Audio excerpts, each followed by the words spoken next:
Guys, magandang hapon, maulan na maulan ngayon dito. And of course, dahil maulan na ng masarap kainin, di yung jowa mo ha, yung may sabaw. Mm.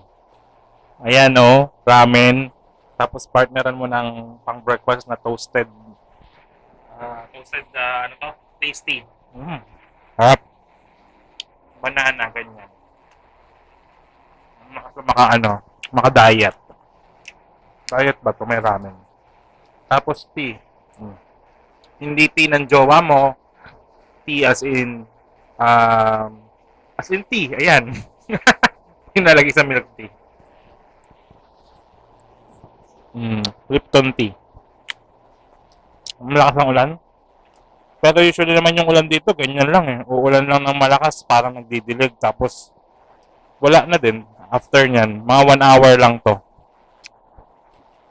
Sometimes less than 1 hour. Pinakamatagal na yung mga 2 hours. Pero, tingnan nyo, zero visibility na.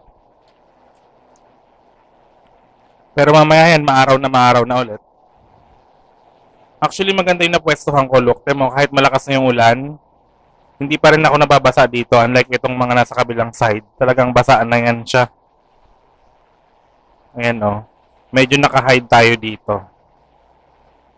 Ayan.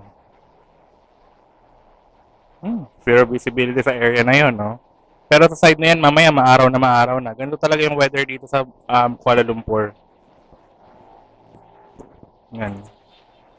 Ayun, no? Doon sa kabila, malakas ang ulan masyado. Ano na yata ito, natural na sa Bangkok, sa Kuala Lumpur na at least 1 or 2 times a week. Minsan nga hindi eh, everyday pa. Minsan sa umaga, minsan sa hapon yung ulan na ganito talaga kalakas. Tapos mawawala din.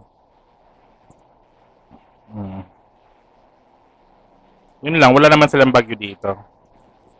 Unlike sa Pilipinas na 3 times a month yata, may bagyo.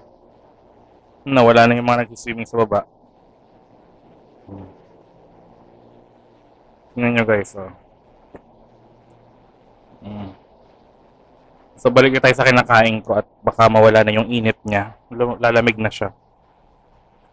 So yun lang naman yung update for today's video and natutuwa ako na nakakain ako ng noodles ngayon.